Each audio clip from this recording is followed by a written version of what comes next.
The fork paused halfway to my mouth when I heard it, that particular tone in David's voice that made my skin prickle. Not quite mockery, but close enough that everyone at the table would catch it if they were paying attention.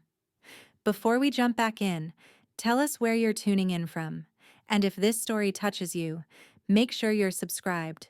Because tomorrow, I've saved something extra special for you. Riley here is quite the little entrepreneur, he said, swirling his wine glass with the confidence of someone who'd just closed a seven-figure deal, which, to be fair, he had. She's building her brand on Instagram. Very modern of her. The table of six erupted in polite chuckles. We were at Meridian, the kind of restaurant where reservations required 6 weeks' notice and entrees cost more than most people's weekly grocery bills. David had insisted on celebrating here with his new colleagues from Hartwell and Associates, the venture capital firm he'd just joined as senior investment director. His dream job, he'd called it, the opportunity of a lifetime. I set down my fork carefully on the edge of my plate, a butter-poached lobster that I'd barely touched, and took a sip of water instead of the Dom Perignon everyone else was drinking. The crystal felt cool and steady in my hand, grounding me. "How many followers do you have now?" asked Jennifer, David's new supervisor. She was in her late 40s, impeccably dressed in a slate gray suit that probably cost more than my engagement ring. Her question seemed genuine enough, but I could see the polite disinterest already forming in her eyes. David answered before I could. "Oh, she's doing pretty well for a lifestyle account. What is it now, babe? 10,000? 15? Something like that," I murmured, studying the golden liquid in my glass. "See, she's modest about it," David continued, and I could hear the affection mixed with condescension in his voice. The tone you'd use talking about a child's lemonade stand. "But seriously, it's impressive. She posts these beautiful photos of our apartment, coffee shops, the books she's reading. Very aesthetic. Very curated." The word curated hung in the air like a backhanded compliment gift-wrapped in cellophane. "That's actually quite smart," offered Thomas, one of David's new colleagues, a younger man with the eager energy of someone still trying to prove himself. "Building a personal brand early on, you never know where it might lead." "Exactly what I tell her," David said, reaching over to squeeze my hand. His palm was warm, slightly damp from the wine glass. "It's a great hobby. Keeps her busy while I'm at the office. And who knows? Maybe she'll even monetize it someday. Isn't that what they call it? Being an influencer?" More laughter rippled around the table. Gentle, dismissive laughter that said they were humoring us both. Him for indulging my little pastime, me for thinking it mattered. I smiled. The same smile I'd been perfecting for the past 8 months, ever since David proposed on the beach in Santorini with a ring he'd probably spent 3 months' salary on. A ring I'd admired appropriately and wore dutifully, even though I could have bought myself 10 of them without blinking. "Riley's actually being humble," interjected Vanessa, Thomas's wife and the only other woman at the table besides Jennifer and me. "I've seen her Instagram. The photography is really beautiful. You have a great eye for composition." "Thank you," I said softly, meeting her eyes. There was something genuine there, unlike the performative interest from the others. "I appreciate that." "What's your handle?" Vanessa asked, pulling out her phone. "I'd love to follow you." I felt David's hand tighten almost imperceptibly on mine. "Oh, she keeps it pretty private," he said quickly. "Doesn't really like to mix her online presence with my professional life. You understand? Boundaries and all that." What he really meant was that he didn't want his new high-powered colleagues discovering his fiancé's cute little hobby and judging him for it. As if my Instagram was something to be embarrassed about, like an unfortunate tattoo from college or a questionable ex. "That's smart," Jennifer said, nodding approvingly at David. It's good to keep some separation between personal and professional spheres, especially in our industry. You never know who's watching. If only she knew how right she was. The irony was almost painful. I glanced around the table at these people who thought they knew the landscape of power and influence, who made their living identifying opportunities and understanding market forces. David sat there beaming, so proud of his new position, so certain of his trajectory. None of them had any idea. "So, David," Jennifer said, steering the conversation away from my little Instagram and back to business, "I wanted to talk to you about the Peterson account. I think you're ready to take lead on it." I let their voices fade into the background hum of the restaurant, the clink of silverware, the murmur of other conversations, the occasional burst of laughter from the bar. My phone buzzed in my clutch. Probably another notification. I'd silenced most of them, but some still came through. Important ones. The thing about building something substantial is that you learn to be invisible when you need to be. You learn when to speak and when to stay silent. When to let others underestimate you and when to show your hand. My father taught me that, back before the cancer took him, when he was still the man who'd turned a small tech startup into a company that sold for 9 figures. "Never let them see you coming, Riley," he'd told me in the hospital during one of our last conversations. "Real power doesn't announce itself. It just is." I'd taken that lesson to heart when I'd started my Instagram 4 years ago, fresh out of business school with my MBA and my inheritance burning a hole in my carefully diversified portfolio. I'd watched influencers rise and fall, seen the landscape shift from authentic connection to calculated performance art, and I'd seen an opportunity, not to be famous, not to show off, but to build something real. The Riley Chronicles had started simply enough: photographs of my morning coffee, the books I was reading, thoughtful captions about minimalism and intentional living. I'd been careful, strategic, never showing too much, never revealing the full picture. Just enough to seem relatable while maintaining an aspirational edge. David had noticed it after our third date. "This is nice," he'd said, scrolling through my feed. Very Instagram-worthy girlfriend of me. Preparing and narrating this story took us a lot of time, so if you are enjoying it, like this video, it means a lot to us. Now back to the story. I'd laughed it off then, not telling him about the media kit I'd already created, the brands that were starting to reach out, the careful strategy I was implementing behind every seemingly casual post.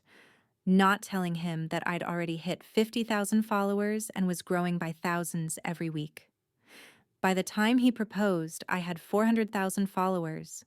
He'd stopped checking my account by then, occasionally asking how my little project was going, but never really listening to my answers. He was too busy climbing his own ladder, too focused on making partner track at his old firm, then pivoting to this new opportunity at Hartwell and Associates. I never corrected his assumptions, never told him about the brand partnerships that brought in mid-6 figures annually, never mentioned the investment opportunities that came my way from followers who were CEOs, entrepreneurs, and venture capitalists themselves. Never explained that my hobby had become a business that rivaled his salary several times over. And I definitely never told him who followed The Riley Chronicles. My phone buzzed again. I excused myself with a quiet, ladies' room and slipped away from the table, weaving through the restaurant with my clutch tucked under my arm. The bathroom at Meridian was all marble and gold fixtures, designed to make you feel like you were in a luxury hotel rather than a restaurant. I locked myself in one of the stalls and pulled out my phone. The notifications were from my business account on Instagram, the one I used to manage The Riley Chronicles professionally. 3 new direct messages, 2 comments flagged as important, and 1 email notification from my management team. The first DM made me pause. "A Jennifer Chen Hartwell started following you." I stared at the notification. Jennifer Chen, David's new boss. The woman currently sitting at our table, probably discussing the Peterson account with my fiancé, had just followed me. I click through to her profile.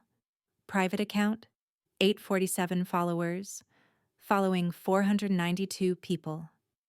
Professional headshot. Bio that read, Managing Partner H. Hartwell VC, Forbes, 40 under 40, Board Member, AG Tech Future Org. My heart rate picked up.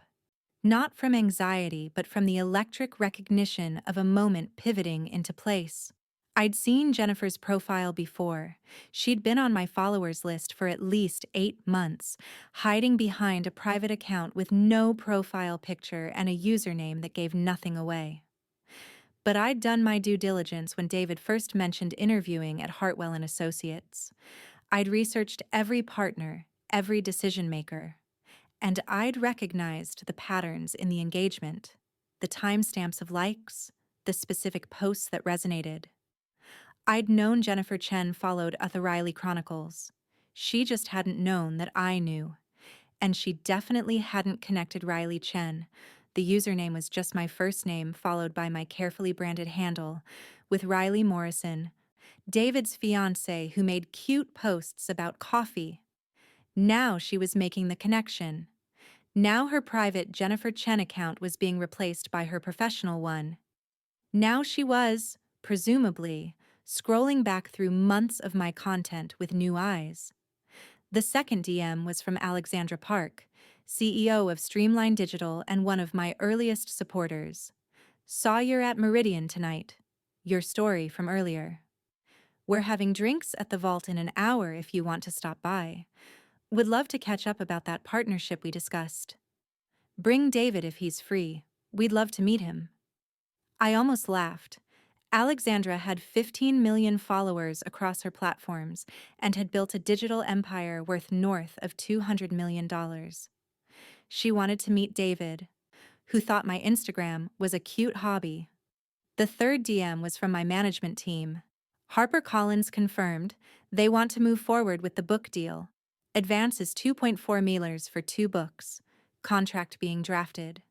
Also, the Netflix team reached out again about the docu-series. They're serious this time. Call when you can. I read it twice, letting the numbers sink in. $2.14 million for a book deal about building authentic influence in the digital age. Netflix wanted to document my journey from unknown to one of the most engaged accounts in the lifestyle and business space.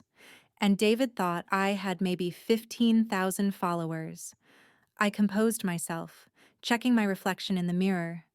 The dress I'd worn tonight was from an independent designer who'd sent it to me for free, a $3,000 piece that David had complimented me on, asking if I'd gotten it on sale. My makeup was done by a professional artist who'd offered her services in exchange for a post.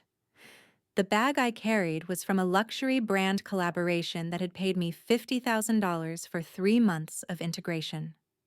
Every piece of what I was wearing tonight represented opportunities David couldn't even fathom, all stemming from the little Instagram he patronized at dinner parties. I took a photo of myself in the mirror, just my reflection from the shoulders down. The elegant drape of the dress, the subtle gleam of the bag. My left hand resting on the marble counter with the engagement ring catching the light. I opened my Instagram app. 2.3 million followers. The number had crossed 2 million 3 weeks ago. I'd celebrated quietly, alone in our apartment while David was at the office late, drinking a glass of champagne and reading through hundreds of congratulatory messages from followers who'd become genuine connections over the years. I typed out a caption. Sometimes, the most powerful thing you can do is let them underestimate you. Know your worth even when others don't. Build in silence if you need to. The right people are watching.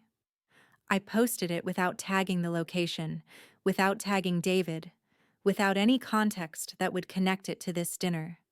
Within seconds, the likes started flooding in.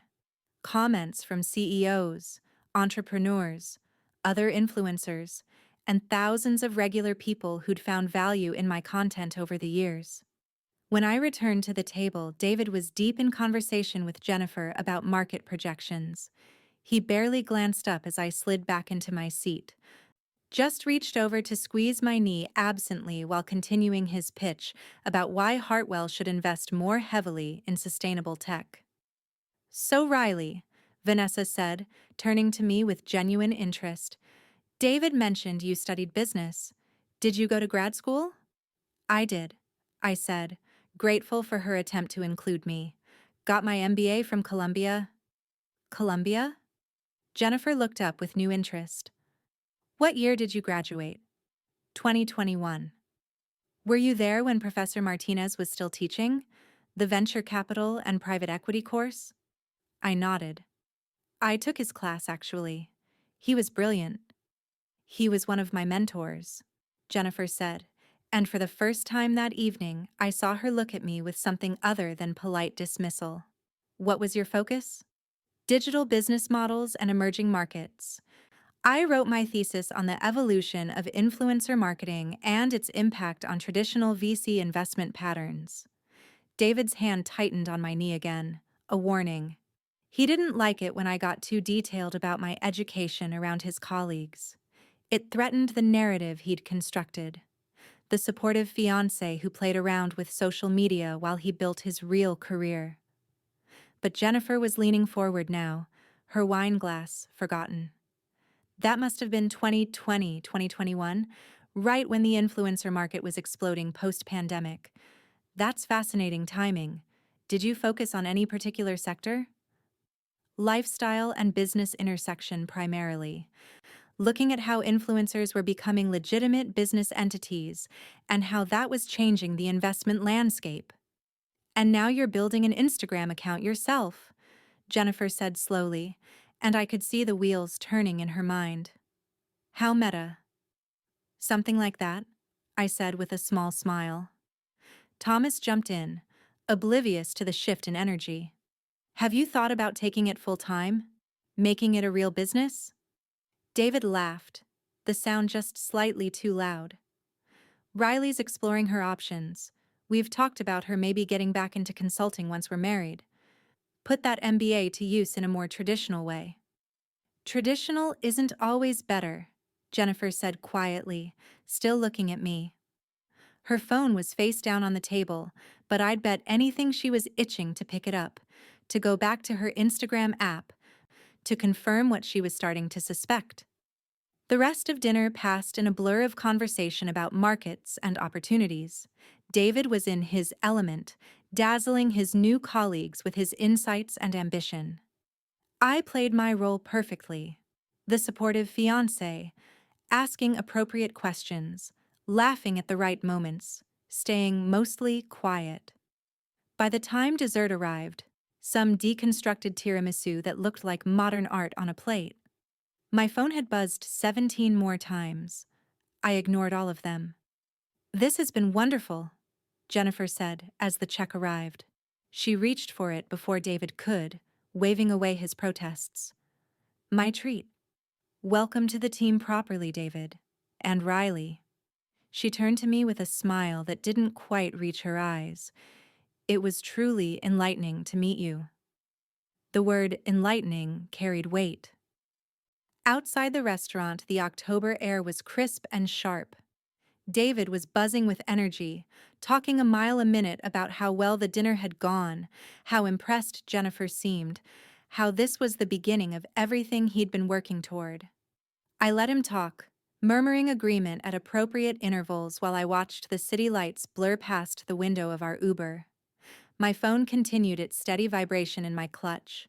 When we got home to our apartment, a penthouse in Tribeca that David believed we could barely afford on his salary, not knowing that I'd paid for most of it, he poured himself a celebratory scotch and collapsed on the sofa. "That went perfectly," he said, grinning up at me. "Jennifer loved me. Did you see how she reacted to my pitch about the sustainable tech sector?" Thomas was practically taking notes. "It was a good pitch," I agreed, slipping off my heels. "And you were perfect, babe.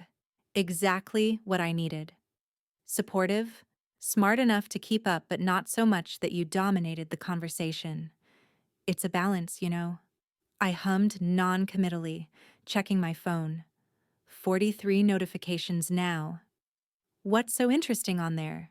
David asked, his voice carrying a slight edge. Just some comments on a post, I said. The Instagram thing? He swirled his scotch. You know, maybe you should think about scaling back on that a bit. Now that I'm at Hartwell, we're going to be running in different circles. More high profile.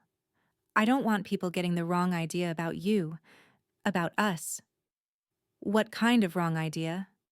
You know, he waved his hand vaguely, that you're one of those Instagram people, all about the likes and the followers. It's kind of shallow, don't you think? I mean, it's fun for now, but eventually you'll need to do something more substantial. Something more substantial. I looked at him, really looked at him, sprawled on our Italian leather sofa in his custom suit, drinking scotch that cost $400 a bottle, completely oblivious to the empire I'd built while he'd been busy belittling it. You're probably right, I said softly. I'm glad you see it that way. He smiled, pleased with himself. I've been thinking, actually. Once we're married, you could always come work at Hartwell in some capacity. We're always looking for good people in operations or admin support. With your MBA, you're overqualified, but it could be a foot in the door. And then we'd be building something together, you know? A real power couple. Admin support. With an MBA from Columbia. My phone buzzed again. This time it was a call coming through. Alexandra Park. I declined it, sending her a quick text that I'd call her back. Another Instagram thing? David asked. Something like that. He stood up, setting down his glass and crossing to where I stood by the window. His hands settled on my waist, pulling me close. I know I tease you about it sometimes, he said, his voice softer now. But I do think it's cute, your little creative outlet. I just want you to remember that there's a real world out there beyond the Instagram filters, you know?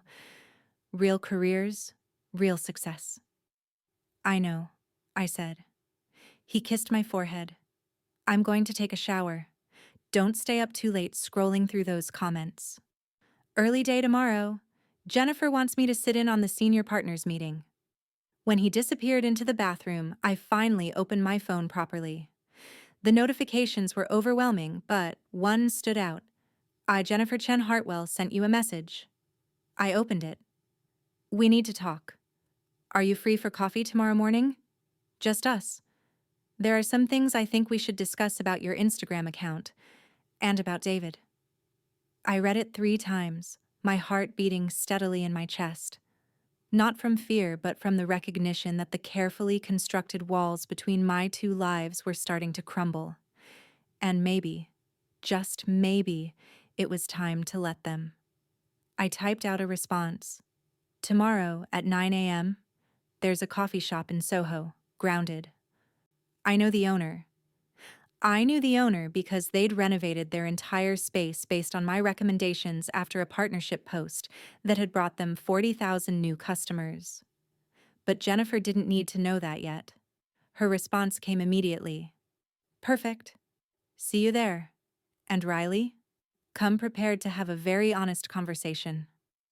I smiled, looking out at the Manhattan skyline spread before me like a glittering promise.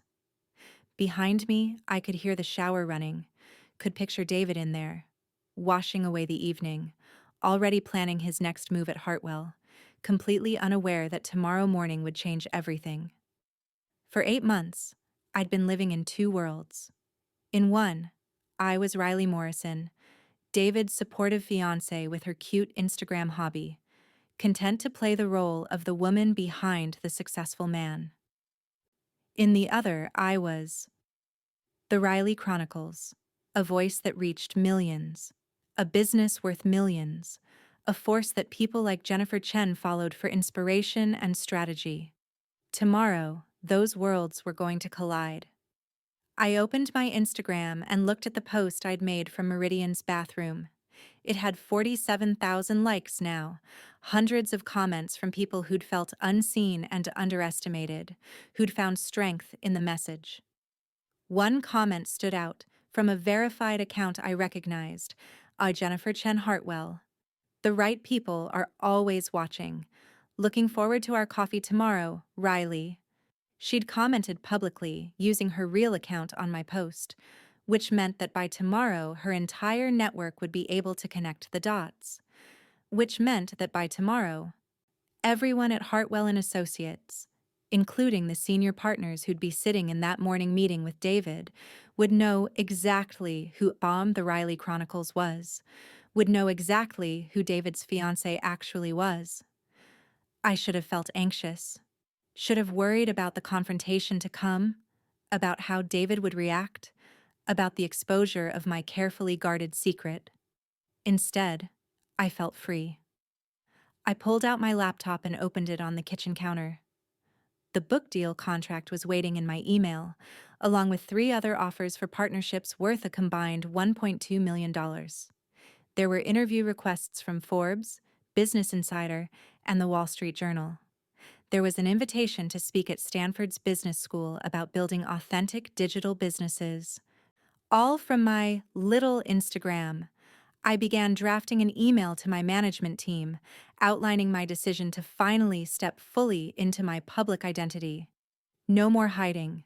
No more letting David or anyone else minimize what I'd built. It was time to own it completely. As I typed, I heard the shower shut off. David would emerge soon, probably wanting to dissect the evening one more time, to analyze every word Jennifer had said, every opportunity he'd identified. He had no idea that the biggest opportunity of the evening, the one that would change both our lives, had nothing to do with his performance at dinner.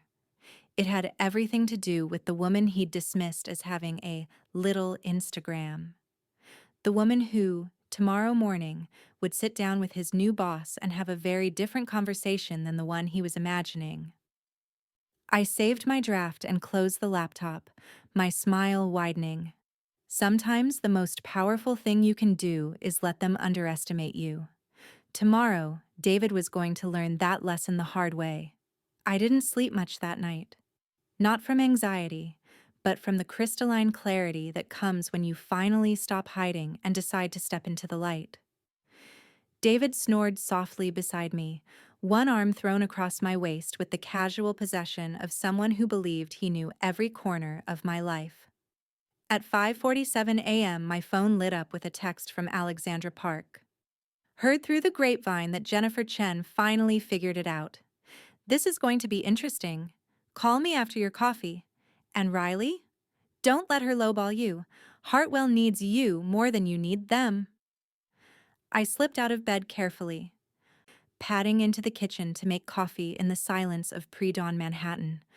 Through our floor-to-ceiling windows, the city was just beginning to wake. Delivery trucks rumbling below, lights flickering on in apartments across the street, the distant wail of a siren painting the morning in urban symphony. My phone continued its steady stream of notifications.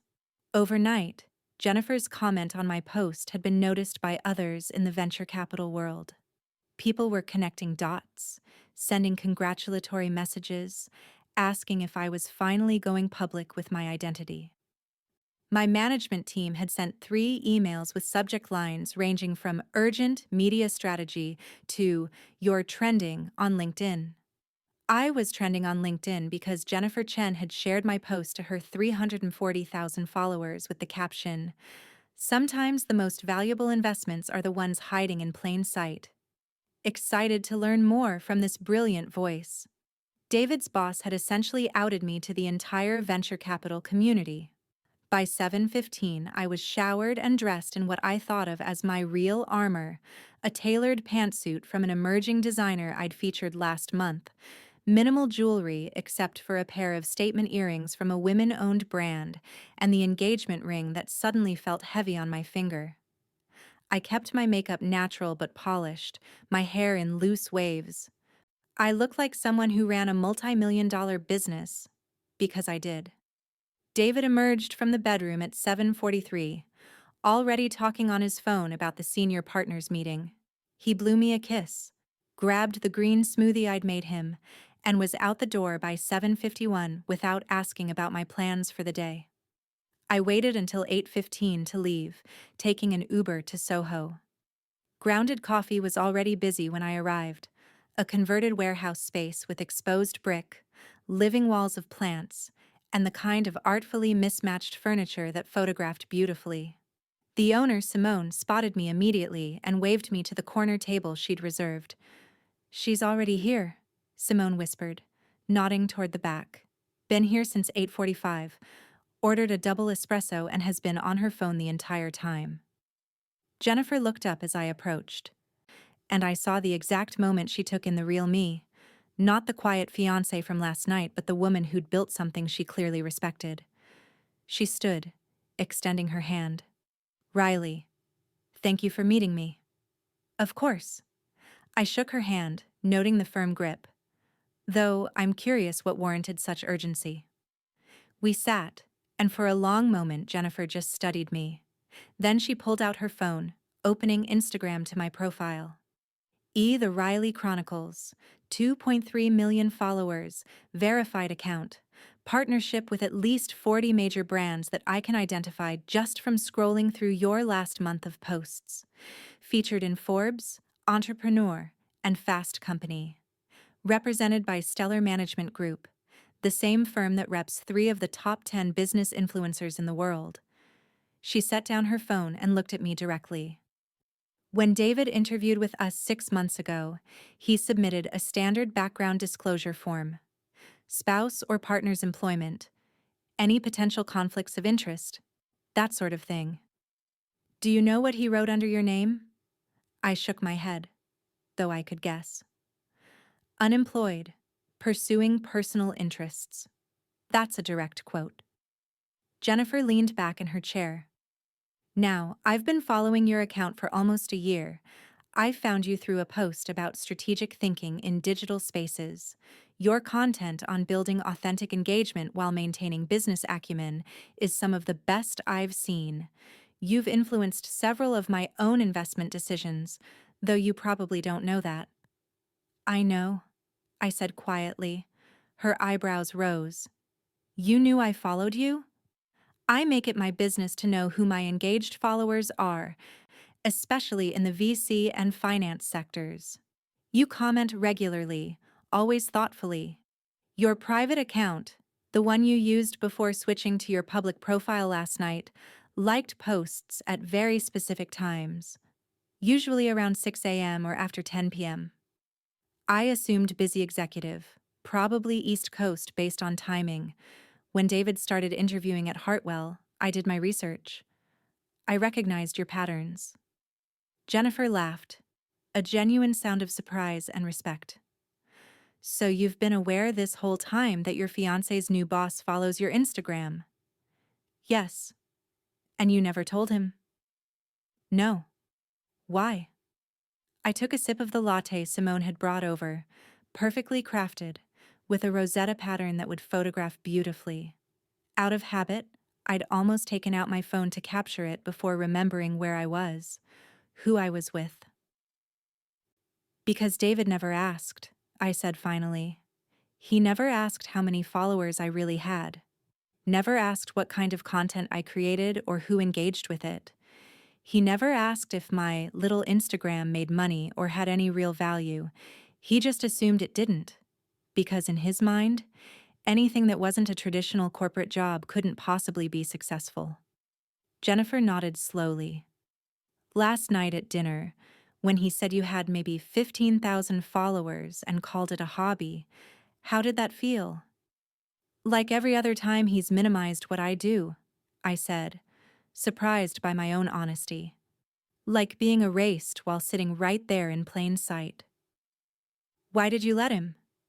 It was the question I'd been asking myself for months.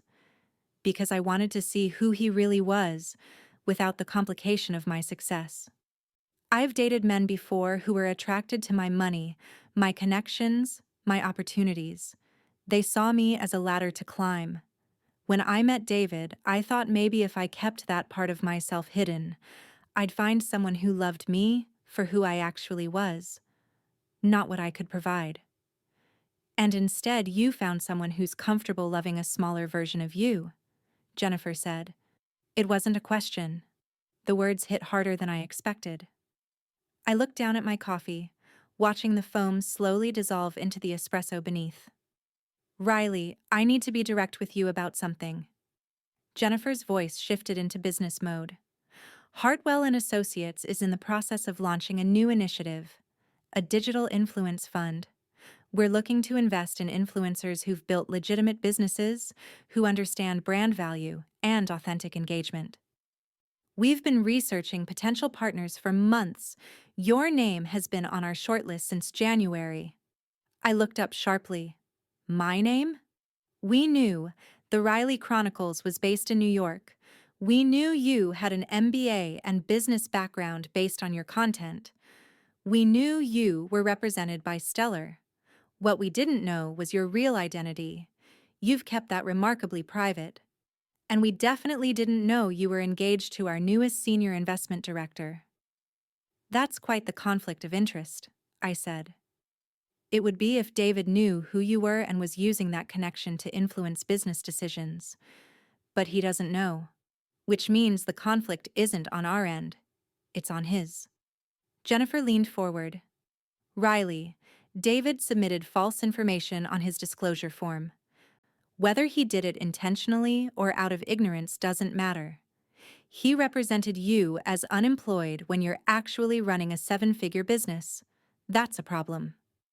My stomach tightened. What are you saying? I'm saying that this morning's senior partners meeting just got a lot more complicated because 3 of those partners follow your account.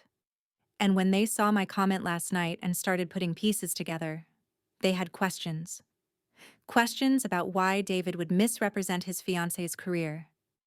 Questions about what else he might be misrepresenting. You're going to fire him. It wasn't a question. That depends entirely on the next few hours. Jennifer pulled out a tablet, swiping through what looked like a presentation. Here's what I'm proposing. We have a meeting scheduled for 10 a.m. today with our team and several potential partners for the Digital Influence Fund. I want you to be there. I want you to present your business model, your growth strategy, your vision for where digital influence is heading. And I want David in that room to see it. You want to humiliate him. No, Jennifer said firmly. I want him to see the truth. I want him to understand exactly what he's been dismissing as a cute hobby. And then I want him to make a choice about whether he can handle being with someone who's more successful than he is. And if he can't, then you'll know who you're really marrying. Jennifer's eyes were kind but unflinching. Riley, I've been in this industry for 20 years. I've watched countless talented women shrink themselves to make insecure men feel bigger. I've done it myself. The question isn't whether David deserves to know the truth. He does. The question is whether you deserve to spend your life hiding it. My phone buzzed. A text from David. Meeting's going great. Jennifer seems really impressed with my market analysis. Told her I'd take her to Grounded Coffee sometime. Apparently, she loves that place. See you tonight. Love you. I showed the text to Jennifer. She smiled grimly. He's going to take me to the coffee shop where I'm currently sitting with his fiancé, discussing how his fiancé is the exact kind of business opportunity he thinks he's qualified to evaluate. She shook her head. The irony is almost painful. What exactly are you offering me? I asked, setting down my phone. Besides the opportunity to reveal myself in the most dramatic way possible? Partnership in the Digital Influence Fund. We're starting with $50 million in capital. You'd be both an investor and an advisor, helping us identify and vet other influencers worth backing. You'd maintain complete control over your own brand and business. We'd provide infrastructure, legal support, and expansion capital when you're ready. And your compensation would include both equity in the fund and a 7-figure advisory fee. I let the numbers sink in. It was more than generous. It was validation at the highest level. And David? I asked. That's not up to me. That's up to him. And you. But Riley, you need to know something else. Jennifer's expression turned serious. We've been doing background on all our senior hires, standard practice. And we've found some things about David's practices at his previous firm that concern us. Expense irregularities, questionable client interactions, nothing criminal, but ethically gray. We were already planning to have a conversation with him about it this week. Before you knew about me. Yes. Your situation just accelerated our timeline. She paused. I'm telling you this because you have a right to know who you're engaged to. The same way he should have known who you are. I thought about the ring on my finger, about the wedding planned for next June, about the life David had been constructing where I played a supporting role in his narrative of success. I thought about my father's advice. Real power doesn't announce itself. It just is. But maybe it was time to announce it anyway. What time is the 10 a.m. meeting? I asked. Jennifer's smile was slow and approving. Conference room A, 32nd floor. I'll have security send you up. Will David know I'm coming? Absolutely not. As far as he knows, he's walking into a standard partners meeting about the Digital Influence Fund.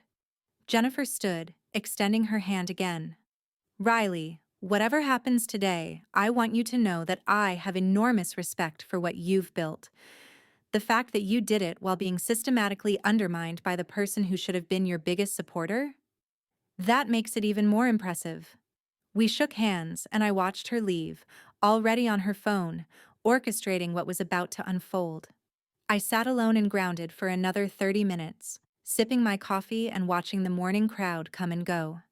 Simone brought me a croissant, flaky, buttery, perfect, and sat across from me for a moment. Big meeting? She asked. Life-changing meeting, I corrected. The good kind or the scary kind? Both. I smiled at her. Hey, remember when I featured your shop last year? How business increased? Increased?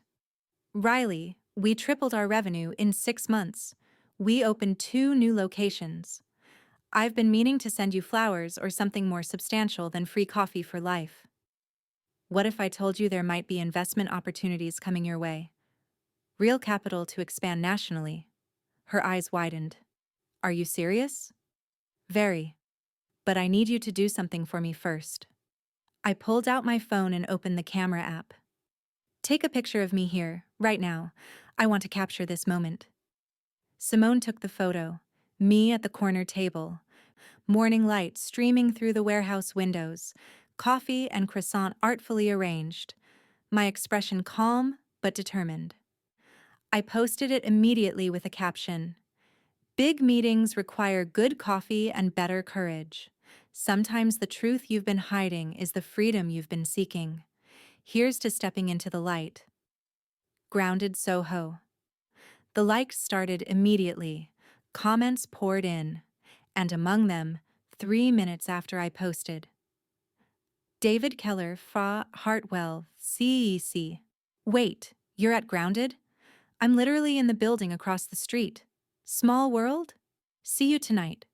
He'd commented from his professional Hartwell account, the one connected to his bio that listed him as Senior Investment Director Owers Hartwell VC, building tomorrow's successful companies. Building tomorrow's successful companies while completely missing the one he was sleeping next to every night. I liked his comment but didn't reply. Let him think it was a coincidence. Let him stay comfortable in his assumptions for just a little bit longer. At 9:47, I walked the 3 blocks to Hartwell and Associates building. The lobby was all glass and steel, designed to impress. The security guard checked my ID, made a call, and handed me a visitor badge with my name printed in bold letters. Riley Morrison, Digital Influence Fund Meeting. The elevator ride to the 32nd floor felt both endless and instantaneous. I checked my reflection in the mirrored walls, adjusting my blazer, touching my earrings. The woman looking back at me wasn't the quiet fiancé from last night's dinner. She was the Riley Chronicles. She was a business owner. She was someone who'd built an empire while everyone around her assumed she was building a hobby. The elevator doors opened and Jennifer was there waiting. "Ready?" she asked. I thought about David, probably already in the conference room, probably reviewing his notes about digital markets, probably feeling confident about his insights into an industry he thought he understood. I thought about 8 months of diminishing comments, of patient smiles while being patronized, of letting someone I loved make me feel small. I thought about my father saying, "Real power doesn't announce itself."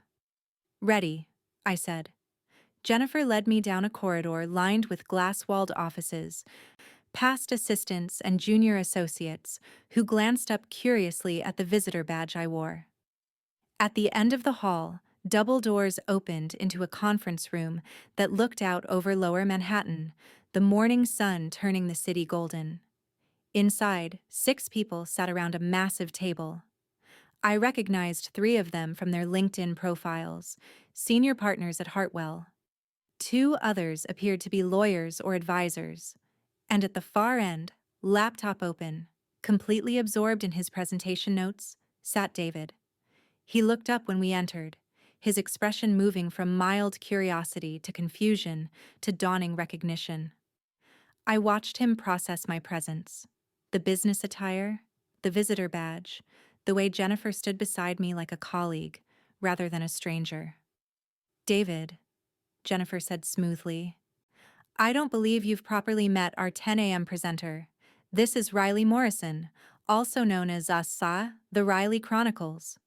She's here to discuss potential partnership opportunities with our new digital influence fund." The color drained from David's face. "Riley?" he said, his voice barely above a whisper.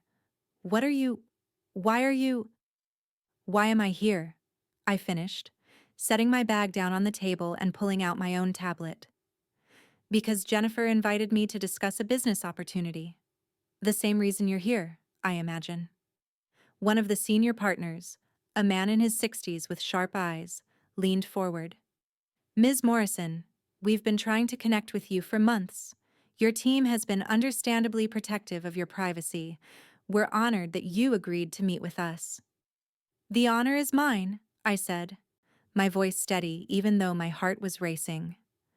Hartwell has an excellent reputation for identifying valuable partnerships. I could feel David's eyes on me, confused and desperate. But I didn't look at him. Not yet. "Shall we begin?" Jennifer asked, taking her seat at the head of the table. And just like that, my 2 worlds finished colliding. I connected my tablet to the conference room display, my presentation filling the screen behind me. The title slide was simple: Building Authentic Influence, a case study in strategic digital business development. "Thank you all for your time this morning," I began, my voice clear and professional. "I'm Riley Morrison, founder and CEO of the Riley Chronicles Media Group. What started as a personal Instagram account 4 years ago has evolved into a multi-platform business generating $8.2 million in annual revenue through brand partnerships, content creation, advisory services, and strategic investments." I clicked to the next slide, a graph showing my follower growth over 4 years, the revenue curve climbing steadily alongside it. Many people still view social media influence as vanity metrics, likes and followers without substance. What I've built is the opposite. Every follower represents a relationship. Every post is a strategic business decision. Every partnership is carefully vetted to align with my brand values and audience needs. David's mouth was open slightly, his face pale. I still didn't look directly at him. My audience is 73% female, ages 25-45, with an average household income of $127,000. They're educated, 68% hold bachelor's degrees or higher. They're decision makers in their households and businesses. When I recommend a product, service, or concept, it's not because I'm being paid to do so. It's because I've done the research, tested the product, and genuinely believe it provides value. One of the senior partners, a woman named Diana Rothstein, nodded approvingly. Your engagement rates are extraordinary. Most influencers at your follower count see 2–3% engagement. You maintain over 8%. Because I treat my followers as clients, not consumers, I said. I respond to comments thoughtfully. I create content that educates and inspires, rather than just sells. I've built trust over years, and I protect that trust fiercely. Which is why brands pay premium rates to work with me. They know my recommendation carries weight. I advanced through slides showing case studies. A sustainable fashion brand whose sales increased 340% after my feature. A financial literacy app that gained 89,000 users in 1 week. A women-owned bookstore that expanded to 3 locations after I highlighted their work. The future of marketing isn't traditional advertising, I continued. It's trusted voices with engaged communities. The influencers who will succeed long-term aren't the ones chasing viral moments. They're the ones building sustainable businesses with real infrastructure, financial planning, and strategic vision. Jennifer leaned forward. Which is exactly why we want to partner with you. Not just as an investment opportunity, but as someone who can help us identify and nurture other influencers who think like business owners, not just content creators. I'd be honored to explore that partnership, I said. But I think we should address the elephant in the room first. Finally, I turned to look at David. He'd shrunk into his chair, his confident posture from earlier completely deflated. David, I said evenly, you look confused. Would you like to ask me something?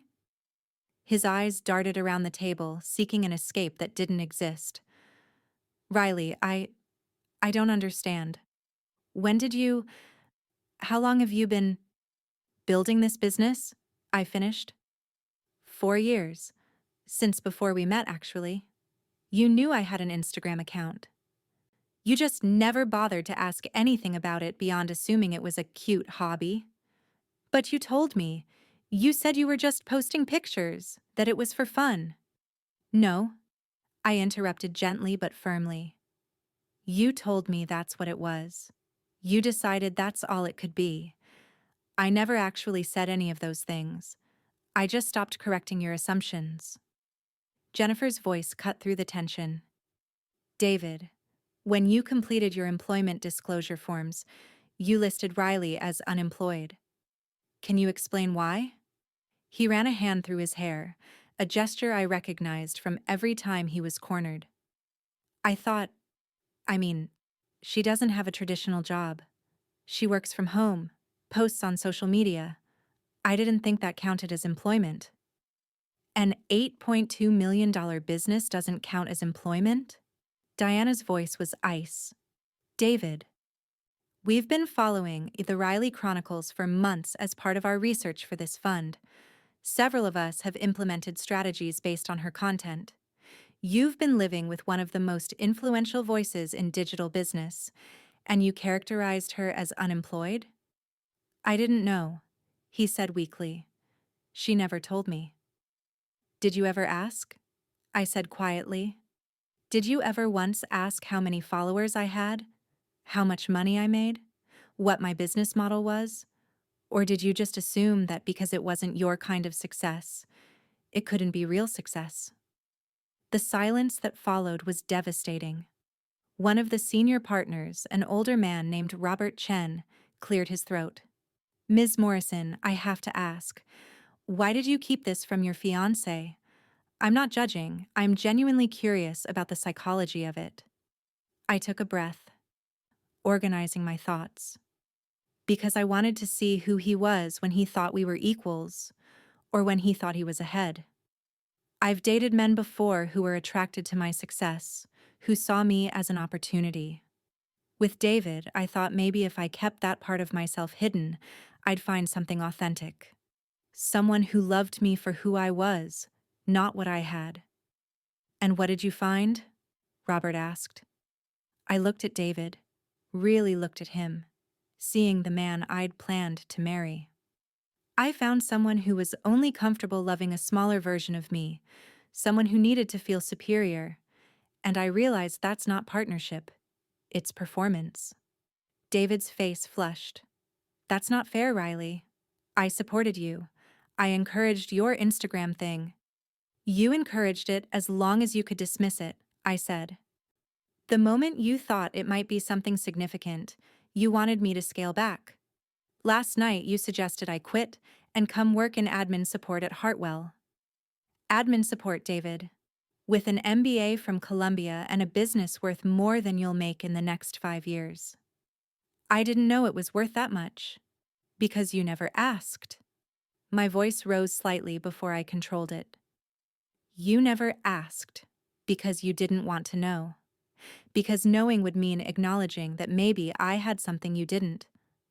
Maybe I was successful in a way you didn't understand or control, and that scared you. Jennifer stood, her expression professional but not unkind. David, I think we need to have a separate conversation about your disclosure forms and your position here. Let's take a break. Riley Partners. If you could give us the room?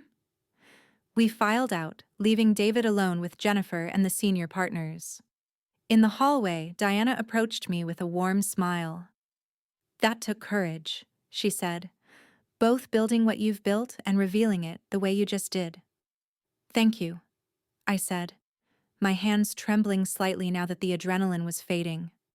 Though I'm not sure courage is the right word. Maybe necessity. Sometimes they're the same thing. She handed me her card. Regardless of what happens with the fund partnership, I'd love to take you to lunch. My daughter is trying to build an influencer business in the wellness space. She could learn a lot from your approach. Over the next 20 minutes, 3 of the partners approached me with similar conversations. Advice for their kids, investment opportunities, genuine respect for what I'd built. It was surreal. Standing in the hallway of my fiancé's new company, being treated as the valuable professional I'd always been, but never acknowledged at home. The conference room door opened. Jennifer emerged alone, her expression unreadable. Riley, could you come back in for a moment? I followed her back into the room. David was still there, but he'd moved to a chair against the wall, no longer at the table. His posture screamed defeat. We've had a difficult conversation, Jennifer said as I sat down. David has agreed to take a leave of absence while we review his disclosure forms and determine next steps. His position here is complicated now. Because of me, I said, because I didn't tell him. No, Robert said firmly, because he made assumptions and failed to verify them. Due diligence isn't just for business deals, Mr. Keller. It's for life partnerships too. You failed to see what was right in front of you, and that raises questions about your judgment. David's voice was hoarse. Riley, can we talk? Privately? I looked at Jennifer, who nodded. We'll give you the room. Riley, take your time. We'll be in my office when you're ready to discuss the partnership terms. They left, and suddenly it was just us, me and David, sitting in this glass-walled room overlooking the city where I'd built my empire while he'd been too blind to notice. I'm sorry, he said finally. I'm so sorry, Riley. I didn't see you. I didn't see what you were building. No, you didn't. But I can now. And it's incredible. You're incredible. He stood moving toward me. We can start over. I'll support you now. Really support you. I'll tell everyone about what you do. I'll be your biggest champion. Stop, I said quietly. David, you don't get it. You want to support me now because you finally see that what I do has value, financial value that you can measure and respect. But you should have supported me when you thought I had 15,000 followers and made nothing. You should have been curious, interested, proud, regardless of the numbers. I was proud. You were condescending. There's a difference. I twisted the engagement ring on my finger, feeling its weight. Last night, you introduced me to your colleagues as someone with a cute little Instagram and suggested maybe I'd monetize it someday. You had no idea I'd already built something bigger than your career, but that's not even the point. The point is that you didn't care to know. You were comfortable with me being less than you. I wasn't comfortable with it, I was just. He stopped, seeming to realize there was no good ending to that sentence. You were just. What? Blind? Dismissive? So focused on your own success that you couldn't see mine? I pulled the ring off my finger. The band left a pale line on my skin, a ghost of what I'd almost become. David, I'm not angry. I'm sad. Because I loved you, and I wanted to believe you could love all of me. But you only wanted to love the version that didn't threaten you. Riley, please. Don't do this. I'm not doing anything except choosing myself. I set the ring on the table between us. You'll probably lose your job here. I'm sorry about that. But I can't stay with someone who made me feel like I needed to hide to be loved. Tears streaked down his face. What do I do now? You learn, I said, standing. You learn that success comes in different forms, that women don't exist to support men's narratives, that love means seeing your partner clearly, not reducing them to fit your comfort level. I picked up my bag. And maybe you learn to ask questions instead of making assumptions. I walked to the door, then paused.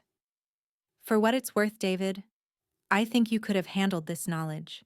If you'd discovered it organically, if I'd told you in the beginning, maybe you would have been supportive. But I didn't trust you enough to find out. And that's on both of us. I left him there in the conference room and walked to Jennifer's office.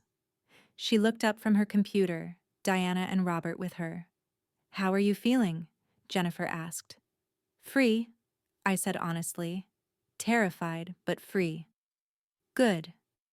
Because we have an offer to make you. She slid a folder across her desk.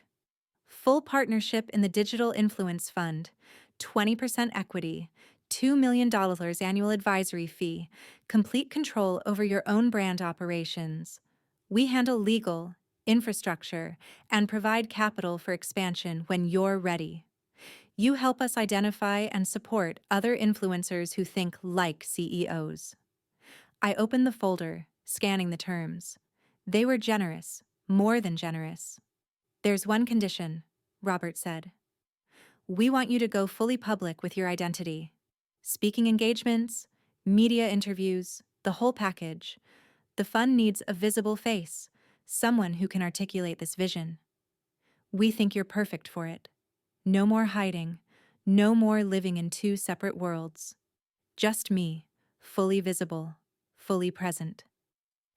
I'll need to consult with my management team, I said. But yes. Provisionally, yes. Diana smiled. Welcome to Hartwell Riley. As a partner, not as someone's fiancé. I spent another hour in meetings, discussing strategy and vision, signing preliminary documents. By the time I left the building, it was past noon. My phone had exploded with notifications. The story was already spreading through the VC world. Of the Riley Chronicles had been unmasked. I walked back to Grounded, where Simone had saved my corner table. She brought me soup and bread without asking, sitting across from me while I ate. Did you do it? She asked. The life-changing thing? I did. And I'm single, probably about to be famous, and have a new business partnership worth more money than I can quite process. I laughed, the sound slightly hysterical. So, I think it went well? My phone rang. Alexandra Park. Tell me everything, she demanded when I answered. So I did.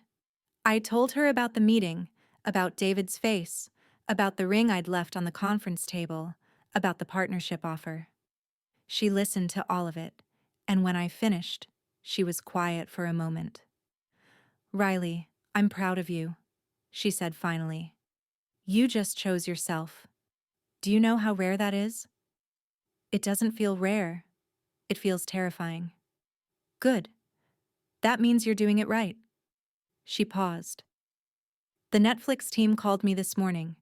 They're extremely interested in documenting this whole story, the secret empire, the reveal, the aftermath. What do you think? I thought about my father, about his advice to stay invisible, but maybe he'd been wrong. Maybe the most powerful thing wasn't hiding your light. It was letting it shine so brightly that others could find their way by it. I think, I said slowly, that I'd like to tell my story, the real one, all of it. Then let's tell it. I could hear the smile in her voice. The world needs to hear this. That evening, I posted from my apartment. Our apartment, though it wouldn't be for much longer. The photo was simple. My empty left hand, holding a cup of coffee, the Manhattan skyline behind me through the window. The caption read, "Today I took off a ring and put on my real name. The Riley Chronicles isn't a secret anymore, and neither am I. Riley Morrison, founder and CEO, digital entrepreneur, business owner, and finally, free to be all of those things in the light." To everyone who's ever hidden their success to make someone else comfortable, you deserve to shine. The right people won't ask you to dim. Thank you to Jennifer Chen Hartwell and Ira Hartwell VC for seeing me clearly. The next chapter starts now. Within minutes, the post had thousands of likes.